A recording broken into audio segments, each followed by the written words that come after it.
Wala tay lingaw karon, so ang atong buhaton is ato ni siyang trabahoon ning Kiddy King and Queen final app. Nana ta diri judge and server. Ready na ang mga PY file ana naabot na tag version 6. Grabe ka na judge. Okay, naabot gyapon ang judge nga panel version 6 na gyapon siya.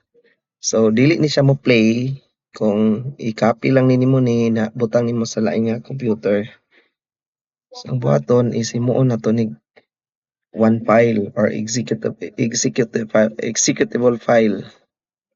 So para ma-execute na siya, nakabulol-bulol na ta. So mao ni siya.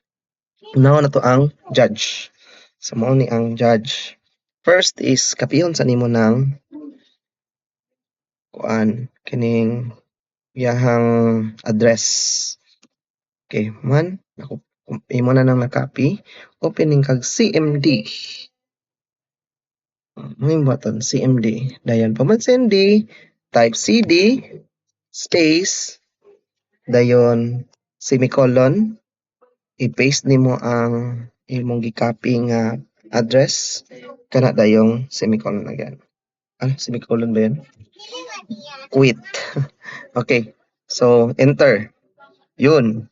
Pag may naani na gani, meaning dito na siya diretso sa folder kung asa nimo naka-save ang file. Para dili siya maglatagaw kay mangita man guna siya. Kung mag-command na ka ani, mangita ni siya aning duha.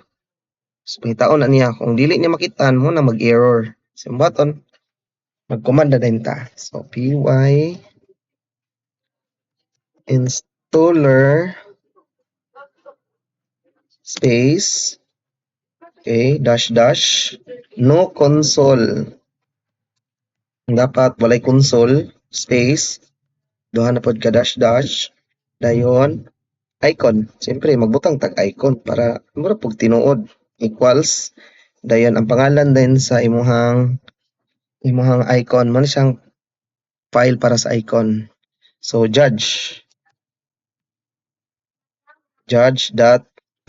kay mo na iyahang file name ico. Dayon space dayon ka kanina po dayong judge. So judge version 6.py kanang py mao sa niyang file type. Mga file type na kaning ico file type, kanang py is file type. Kanang py meaning ana Python. Okay? So ready ng command, imo na din ang i-enter. Then mag-running na din na siya. So hulaton lang din nimo nga mahuman siya og running. So mabalaan ra nimo karon diha. Kay nay mo tunga diri nga kuan sige to. Build is complete man siguro to. Wait lang ta. Okay. So daghan pa kay na nga mga processes. Wait lang ta sa utungan na ni siyang successful.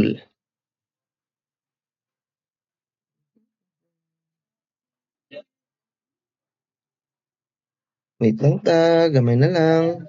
Yun, build complete. Mana na siya dayon. So when pag makita na nimong build complete, pwede na nimo ni siya i-close. Then ready na imong program. Muna din na din ito nga build dist judge kani dayon mo ning original then kani dayon spec nga file type. So dirita sa dist kay mo ni ang executable file. Mo ning i-double click and then tara judge. Click nimo ng judge.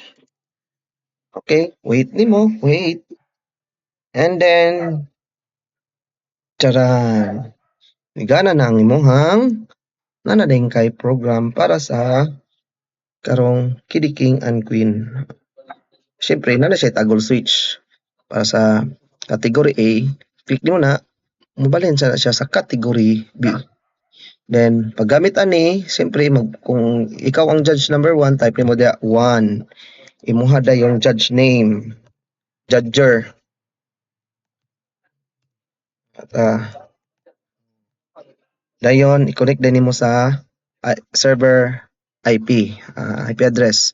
Dito ra nimo ni makita sa computer kung asa nagdagan ang imuhang server.